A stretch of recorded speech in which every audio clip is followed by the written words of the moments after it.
welcome back. Or if you're new to this channel, I'm happy to meet you. My name is Suzanne. I'm a certified astrologer, a self-proclaimed astrology geek. I specialize in evolutionary astrology, horary astrology, and a modality called human design. Today, I'm going to be focused on the new moon eclipse in Aries on March 29th, 2025. But if you missed my intro video to these eclipses, you might want to check that out. I set up the overall vibe of the Neptune and Saturn Aries ingress in that video, and it's very helpful to understanding what we're about ready to dive into with this new moon eclipse. And I also have been working on content that is human design focused, which is about the partnership of the tech industry and the Christian right. I did a video about Trump and Elon's partnership through the lens of human design. If you're interested in that content, I'll link it below. This eclipse suggests a final look back at our past before we move forward with an opportunity for empowerment. In chaotic times before birthing something new, there's an opportunity for liberation if we embrace the spaciousness before we take a leap. In Buddhism, this is called the bardo, or the space in between. The spaciousness that's available to each of us in the present moment, the immediate experience of nowness. So we have the opportunity to do a final cord cutting from everything that is holding us back before we can move forward from a place of empowerment. So whatever stories we have told ourselves about how the world operates, our wounds, our places of disempowerment, our disappointment with family and friends, we have the opportunity to let go of those stories. While much of our history is being remade, rewritten, erased in front of our very eyes, our future stories are not. They have not been written yet. And we are in control of these stories. Even if they're not written down, they are our stories. They are ours to live in the now. Make sure your stories empower your spirit, coming from your pure intention. You are the source. You are what matters. If there is hell inside you, there is going to be hell found outside of you too. If there is heaven inside of you, you bet there is going to be heaven found outside somewhere, because that's how your perspective works. We see what we expect to see. We find what we expect to find. That's sort of how astrology works too. It's symbolic. So we can use it as a tool for empowerment, or we can use it as a tool for fear. Just like what people are trying to do to us now. No one can take away our personal witness to be what we want to champion in the world, to be who we want to be.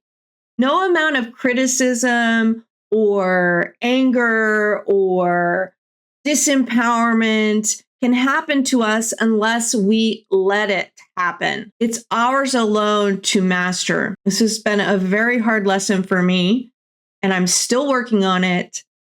But this is an opportunity for us to embrace this. This is our last new moon eclipse in Aries for around 18 years. And it's our last new moon at 9 degrees before we move forward into this new cycle. What has come before was just preparation for what comes after. The day after this eclipse, Neptune will finally move into Aries for the first time in over 165 years. It's our first attempt at letting go of this old cycle that we've been in, of dissolving some of the mirages we've all built around us. This mirage of equality that we were trying to focus on, this mirage of democracy that we've been trying to focus on, this mirage of other people being just like us when they have not had the same opportunities as us. We have been living in a world that's not equal. And we're finally seeing all of the stories that we've been telling ourselves that are being ripped out from underneath us. And they've sort of been shining a light of all the shadows that we need to look at, frankly. We need to look at them And we need to decide what are our values and what do we want to take moving forward to create a new story, not based on the past, but based on what we want for our future. We have the opportunity to really reflect on that and to reflect on what we want to fight for, what is worth fighting for, especially in the United States. What is worth fighting for? What is worth hanging on to versus what really needs to go? Do we have the power to control all of this? No, but we can do what is in our power to affect change toward our future. We do have some power in our own lives, in our own communities to do this. So, who do you want to be? Who do you want to embrace for your own empowerment? You have more power than you actually realize. And this Neptune in Aries and then Saturn in Aries is going to show you that very clearly. Raven Caldera calls this new moon the infant's moon. And I'm going to describe it how she describes it. And I want you to really think about it, not only from your perspective, but also from what we're seeing on the national stage so that you can understand what's happening and how we can take a step back and view it from that perspective. Not that we need to agree with it, but just view it from that perspective. The infant's moon is when we begin things. It's the full card of the tarot deck, blithely stepping off the cliff with an unquenchable faith in the universe's benevolence. We revisit our relationship with that state of utter faith and excitement for the grand unknown. Have we become too cynical for that kind of trust? We must at least suspend our disbelief long enough to feel what the infant feels. The infant hasn't been hurt yet. He suckles needily, trusting that it will be there again in an hour when he is hungry, and again and again.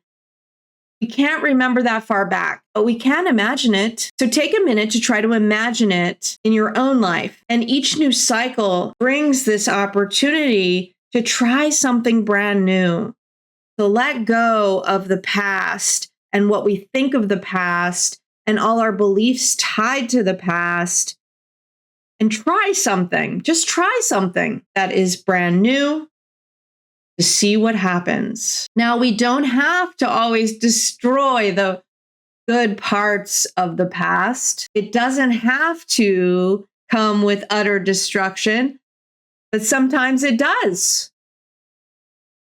Sometimes we really need to destroy everything so that we can start something new. The United States has been the leader for so long, this role that has come with a lot of complexities, and we haven't always operated in the highest way, in the purest of intentions. We've had our own skeletons in our past, and we're digging those up for us to look at and to decide whether we want to take those skeletons into the future or if we want to purge those elements. And sometimes to purge those elements, you have to see them in their grotesqueness, in their most exaggerated extreme. You know, when the olden times, the witch doctor who would come out and we'd all play these role-playing games to purge some of the elements out of the community, it was very intentional. And for whatever reason, we've decided to do this in our media. We're playing these roles and we're getting to purge some of the extreme elements by focusing our spotlight on them and by releasing them. Because we're exaggerating it so largely, we're really all feeling the impact of that and what happens after that. You know, there's so many things that we used to stand for that we're seeing, oh my God, it's in jeopardy. All of these things that we've taken for granted in the United States, all of that is in jeopardy all of the sudden. Now, we've been struggling with this for quite some time, back and forth, but it's never gotten this extreme, I don't think. In my lifetime, I don't think, correct me if I'm wrong, it doesn't seem to have gotten this extreme. And now we're seeing it at an extreme level. I can't keep going to this extreme. So let's review it in ourselves and decide how we want to move forward. Decide what's important to us in our lives, what's important for us to look past in a personal way so that we can purge those out of our lives so that we can move forward in a more empowered way for our country's future, for our future. That's what this new moon eclipse is inviting us to do. So there's another part of this story, which is this infant is really innocent and operating on pure instinct. They don't realize what they're doing. They're not conscious, right? They're not conscious. Like they haven't had years of experience of doing all of these things. So they need to learn from experience, and they can respond in the ways that infants respond, which is throwing fits and tantrums and becoming quite rebellious in the ways that infants are, because they don't really understand, they don't have the perspective that we do as grown-ups, as fully formed adults. They're acting from raw and immature emotions. So pay attention to those around you and even yourself. These emotions can come up during this eclipse. This eclipse season actually started with the new moon in Pisces, but I already reviewed that chart in my past video, so I don't want to review it again. I just want to talk about this full moon eclipse before we move on to the new moon eclipse in Aries. The full moon eclipse in Virgo talked about who is going to catch us when we fall. And I think a lot of our allies started to think about that much more clearly as we started to strong arm them. And they started to say, oh, we have been putting our safety in the hands of another country that may not be there for us in the future. For our allies, I think that was important and probably something that they needed to do for themselves. For us, I'm not so sure. Now, we did come to the table to try to stop the Russia-Ukraine conflict. There is a ceasefire on the table. We don't know how that's going to play out yet. Hopefully, there will be a ceasefire, a longer-term ceasefire for Ukraine's benefit and our allies' benefit. Of course, it's better when we don't have these wars raging. And I don't know this whole partnership with Trump and Putin. I have no idea how that is going to play out longer term. I don't like that we are on the side of dictators and that our country is moving toward that model. I don't like that personally, but I don't know that it's going to turn out toward that future. I hope not. We still don't know. We still have to fight for our values. We can't take things for granted. That's the bottom line that I think everybody's starting to realize. We cannot take things for granted. We have to fight for our values. We have to stand up for our values. We have to stand up for where we want to go and where we want to move into our future. There's definitely a reality that we're all facing with our population and how it's changing. And we can't dismiss that. It's a reality. And we can make these moves by making sure that we don't let other people gain power, but that's only going to last for so long, I think. And that is a reality that we all must face. Now, we had some surprise weather events. Texas and Oklahoma experienced some severe fires, and the tornadoes that ravaged through the Central Plains were pretty severe. We didn't have the governmental shutdown. I think that was a good thing. We did have a surprise attack on Yemen's Houthis. I didn't see that coming. Maybe other people did. And, we're engaging in this ceasefire, like I said, but Hamas and Israel's ceasefire has not turned out very well. We're starting to see a lot of fighting starting to happen, and that might destabilize us further. We don't know. Hopefully not. Okay, we finally come to the new moon eclipse chart in Aries. This is located in Washington, D.C. From a national perspective, we see that We have an Aries rising, and the new moon is happening in the first house. So it's really demonstrating the infant's moon, this coming out, this new direction that we want to head, this power that we have, but we have a lot of this energy that's intercepted in the 12th and 6th house axis. So it speaks to this confidence that we're presenting to the world, but inwardly, we're all dealing with these bottled up feelings, these difficulties that we're having with our confidence. Is this the right thing that we're doing? Are we going in the right direction? You know, we could be overly critical with others. We could bottle up our feelings. We're having a hard time distinguishing between reality and fantasy as a country. We're feeling all of these emotions about what's happened in our past and how we want to move forward. So there's a lot of front end energy that's saying we're powerful and we've got this all under wraps. It's going to be great. But inwardly, we're feeling a lot of struggle and we're not feeling as powerful as we're showcasing outwardly. And we're also dealing with our country's health. We've already seen this coming to us from a variety of perspectives, our country's financial health, the ways that we've sown distrust in our medical establishment with vaccines and the measles outbreak. It could show up with another pandemic that we're having to experience based on what we've sown in our environment. The health of our immigration policies, where we're deporting people who have not had due process, and the challenge of whether we want to do that or not. Because once we start doing that, we can be in fear of being accused of being an enemy of the state. If our citizenship is basically contested because we go to a protest, you know, anything can happen. It's a slippery slope. This new moon is ruled by Mars, which is sitting in our 4th house. It's in what you call a mutual reception with the new moon. Mars is still out of bounds. It's acting with uncharacteristic boldness, and it's in square to Chiron, which also sits in the 1st house. And if you've been following, we've been experiencing a Chiron return in the United States.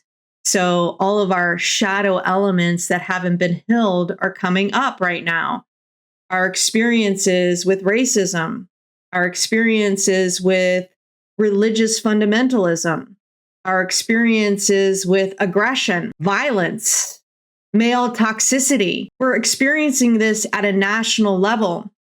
And I wanted to spend some time on this aspect because I have this aspect personally in my chart. And I've been experiencing my own Chiron return this year. I've been focusing so much on the mundane aspects because I've been experiencing both at a personal level this aspect, but also from a national perspective, because my family is from the Deep South, because my family was evangelical Christian, because my family was very conservative. So I have this aspect in my chart, but it's configured a little bit differently. I have Mars in Capricorn. It opposes Saturn in Cancer. So it's creating what you call a T-square in my chart. So I wanted to quote from Melanie Reinhold's book about Chiron in square aspect to Mars, because it was really helpful in understanding this aspect in my own chart. And I think it's helpful to understand this from the country's perspective as well. She talks about this aspect in both the negative manifestations and the positive manifestations, representing the god of war versus the goddess of war. So she says, if you have this aspect, it may be useful to learn how unconscious aggression, willfulness, and destructiveness works, both in yourself and others, as you will probably encounter it. Yes, I have. So think about it like this. Aries, the god of war, represents bloodlust, uncontrolled aggression, the enjoyment of destruction, and the desire to provoke conflict. And the goddess Athene was actually able to overcome Aries in battle twice because she represents the ability to mediate in conflict. and to reflect before taking action. So, using a little reflection before you take action can really help if you have this aspect, especially if the tendency is to shed blame on others or to heap it upon yourself. So, in its positive aspects, it can actually help you apply positive action, discipline, and energetic achievement. It also describes futile struggles where doing does not lead to your feeling fulfilled and productive, but overextends your resources and leads to frustration and even illness. It might be useful to ask yourself this question: what am I really trying to do? And who am I doing this for? With Chiron Mars, you might uncover a potentially self-destructive agenda, a futile or impossible endeavor that is best left alone. Examples of this are: if I only could do something totally original, then I would be noticed. Or if I could only become rich and powerful, then my father would envy me. I want to share some personal reflections on this aspect, because I think it might help you understand how it's playing out nationally. I was born the fourth of 9 children in a very conservative evangelical home. I was an Aquarius. I was very different from the rest of my family. I had an older sister who was the blonde, blue-eyed gymnast, very talented, perfectionist. I couldn't measure up to her. I did not have that same confidence in my body. I did not move like she did. And my mom, who was multi-talented, she was an artist, she was a craftswoman, she became a doctor, and I was lost. I didn't know where I fit in. And my home was very chaotic. We moved around a lot. I actually moved back to my dad's family, small Milltown, Georgia, when I was in the 3rd grade. And that's where I experienced a lot of the racism. I saw a lot there in my short time that said to me, this is not right. And then we moved to Oklahoma, where my mom went to Oral Roberts University. So very, very in tune with the evangelical side that we're seeing play out here. So racism, evangelicism, and God bless the teachers who took notice of me and saw something in me that I didn't see in myself, a talent for acting. They picked me to be Cinderella in the 5th grade. And I was not the most pretty person in the school. I don't even think I was the most talented person. I don't know why I was chosen, but I was Cinderella. It was my time to step out. It was my time to shine. And I felt so shy. I was a very shy kid and felt so wonderful at the same time. And I could sing, but I didn't have the confidence. So my voice cracked in that play. I was so proud to come out to my family, but I was still feeling very shy and kind of abashed about my singing. But you know what my mom said? The first thing that she said when I went to see, what did she think? She said, "Oh my God, I can't believe they let the slip show out of my dress." She was focused on herself. And she said something very critical to me that impacted me. And as I think about that today, it's very demonstrative of this aspect, because I've been experiencing all of those feelings again. Do I belong? Am I valuable? Do I matter? I'm not the best astrologer. I've been practicing. I don't have that many views. I had that same experience in my past career as a marketer, although I rose as far as I could because I took advantage of some opportunities. I was trying to prove myself to everybody. That's why I was there, trying to prove myself. And so as I've come out and created this content, as I'm trying to figure out a way to make a living doing something that I really love, I've really had to confront those issues. Do I matter? I've been focusing on my love and what I want to do and what I want to learn. So I haven't been focusing on everybody else and how to become popular and how to create content that's popular. I've really been focused on myself, and I still get criticism for it. And that's been very hard and difficult to contend with. And then you've got the national stage, these people that are saying, you're not valuable unless you do X, Y, and Z for me. You don't deserve anything. You don't deserve the resources. You don't deserve access to anything because you're not valuable. You don't deserve Medicaid. There's so many messages that are being thrown out that have really spoken to me, and this feeling that what makes one valuable to the world? What makes one valuable? Is there just a 30, 100 people that are valuable who deserve to be here? I mean, what is it? It's just absurd, some of these ways that we've built up the world and how we've built up the world to not work for anybody, and nobody's happy, even in the United States. And all the rich people, nobody's happy because we've set up this world to be absurd. It's absurd at the end of the day. All of this productivity that we're doing, who's happy? So we're all contending with this. We use people. We have a horrible past that's not equitable. We don't even allow those people to make a living. We don't even allow them the chance to make a living. We've decided that we're not even going to invest in people's education so that we can compete. And then we expect to be the first, even though we're not investing in our own people. So all of these shadow elements are coming out. Who deserves? Who deserves?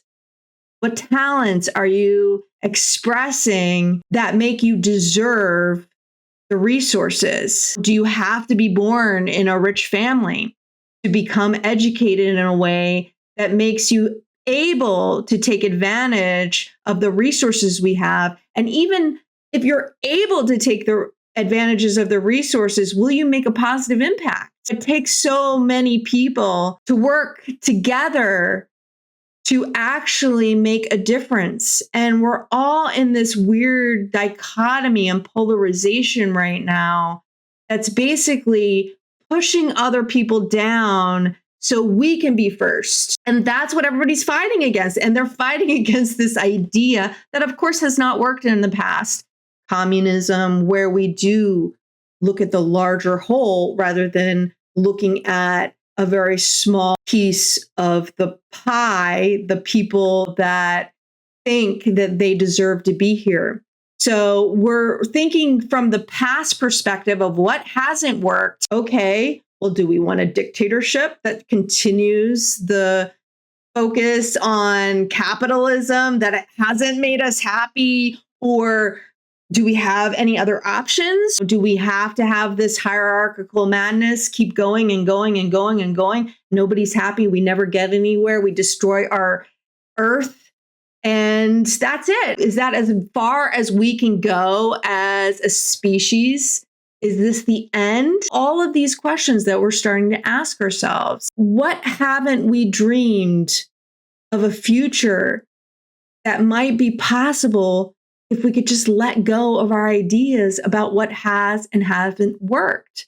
So now we're trying this new thing. Let's be a dictator. I don't know where we're going with this thing, but that hasn't worked either. I don't think. I have not seen a third world country that I want to be part of. Do you? I mean, those are the kinds of questions that we're grappling with. What do we want to let go of? What do we want to keep? And how do we want to do that for our own personal lives? I think these are important questions that we all must ask ourselves right now before we head off like the fool and jump into this future to try something new. Okay, I hope that was helpful. And I'm looking forward to something brighter, more optimistic, new, that's not quite in this direction. I hope that it comes. And in the meantime, I'm going to be focused on what I can do to create the future that I want. I hope you do too.